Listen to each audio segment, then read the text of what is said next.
ओम नमः शिवाय। श्रावण महत्म की इस दिव्य श्रृंखला में आपका एक बार फिर स्वागत है। आज हम सुनेंगे श्रावण महत्म का 10वां अध्याय, जिसमें भगवान शिव सनत कुमार को शनिवार के व्रत की कथा सुना रहे हैं। इस कथा में श्री हनुमान, श्री नरसिंह तथा श्री शनि का व्रत बताया गया है। आइए भगवान शिव का स्मरण कर इस कथा को प्रारंभ करते हैं। भगवान श्री महादेव सनत कुमार से बोले, हे सनत कुमार, अब मैं तुमसे शनिवार के व्रत की विधि कहूँगा, जिसके करने से मनुष्य को मंदता नहीं होती। श्रावण मास में शनिवार के दिन 3 देवताओं श्री नरसिंह, श्री हनुमान तथा शनि का अर्चन करना चाहिए। दीवार या खंबे पर नरसिंह जी की मूर्ति बनाकर लक्ष्मी सहित जगतपति नरसिंह का हल्दी एवं चंदन, नीले अथवा पीले फूलों द्वारा अर्चन करना चाहिए। खिचड़ी तथा हाथी चक्का साण के नैवेद्य का भोग लगाना चाहिए। आप भी खिचड़ी आदि का प्रसाद पाकर ब्राह्मण को भोजन करवाकर भगवान नरसिंह को तिलों के तेल या शुद्ध घी में नहलाना चाहिए। शनिवार को सब कामों के लिए तेल को श्रेष्ठ कहा गया है। शनिवार के दिन ब्राह्मण तथा सुहागिनियों को देह में लगाने के वास्ते तेल देना चाहिए। शनिवार को स्वयं सपरिवार देह में तेल लगाकर स्नान आदि से पवित्र होकर उड़द की दाल की चीज़ें भोग लगाने के लिए तैयार करनी चाहिए। इससे शनिदेव प्रसन्न होते हैं। इस प्रकार श्रावण मास के 4 शनिवारों को शनि का व्रत करना चाहिए। ऐसा करने से मनुष्य के मकान में लक्ष्मी आकर निवास करती है, धन धान्य की वृद्धि होती है और निसंतान पुत्रवान हो जाता है। संसार में हर प्रकार का सुख भोग कर अंत में वह व्यक्ति वैकुंठ की प्राप्ति करता है। भगवान नरसिंह के व्रत तथा प्रसाद से उसकी दिगंत व्यापनी सुंदर कीर्ति होती है। हे सनत कुमार, मैंने तुमको भगवान नरसिंह का उत्तम व्रत बतलाया है। इसी तरह मनुष्य को शनि का व्रत करना चाहिए।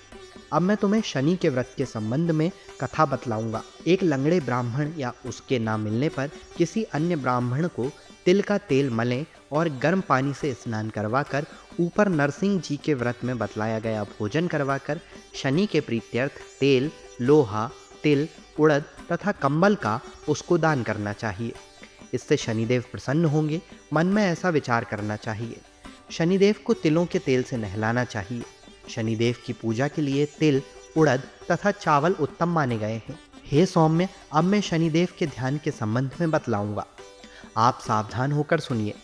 शनिश्चर का रंग काला है, गति मंद है, कश्यप गोत्र है। शनि का जन्म सौराष्ट्र देश में हुआ है।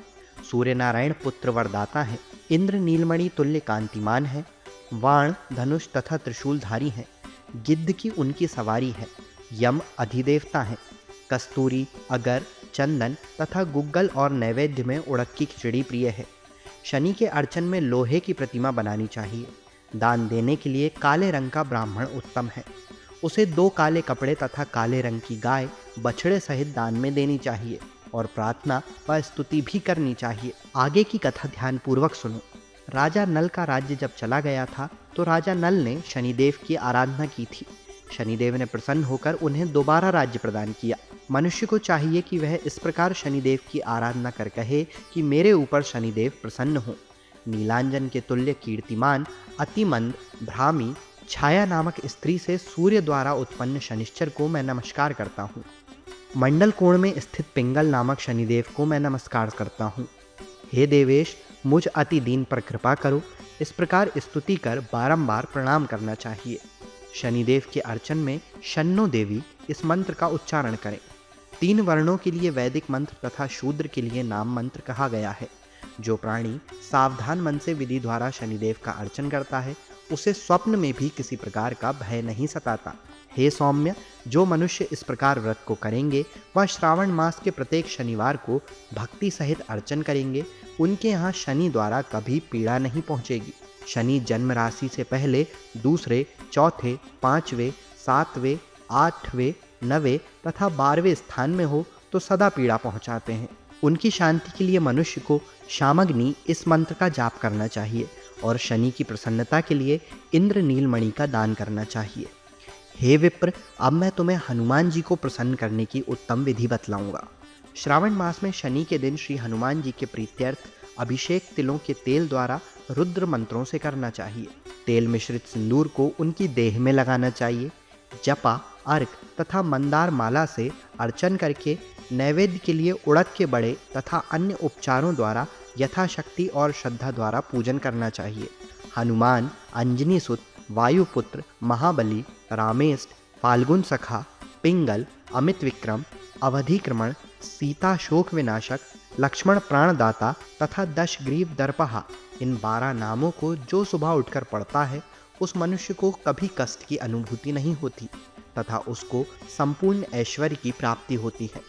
इस प्रकार श्रावण मास के शनिवारों को जो मनुष्य हनुमान जी की आराधना कर लेता है उसका शरीर वज्र के तुल्य सुदृढ़ हो जाता है और कार्य करने में वह तेजवान हो जाता है।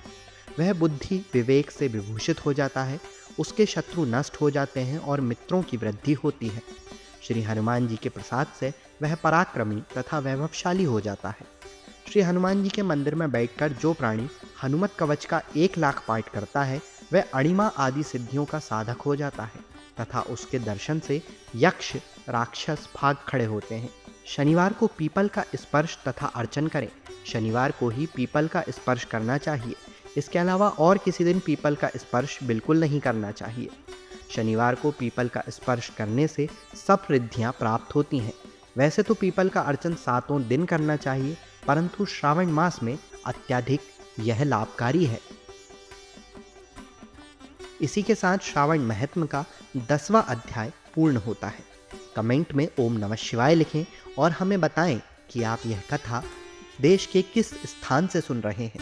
कल फिर होगी मुलाकात 11वें अध्याय के साथ, जिसमें भगवान भोलेनाथ सनत कुमार को तिथियों का महत्व बता रहे हैं।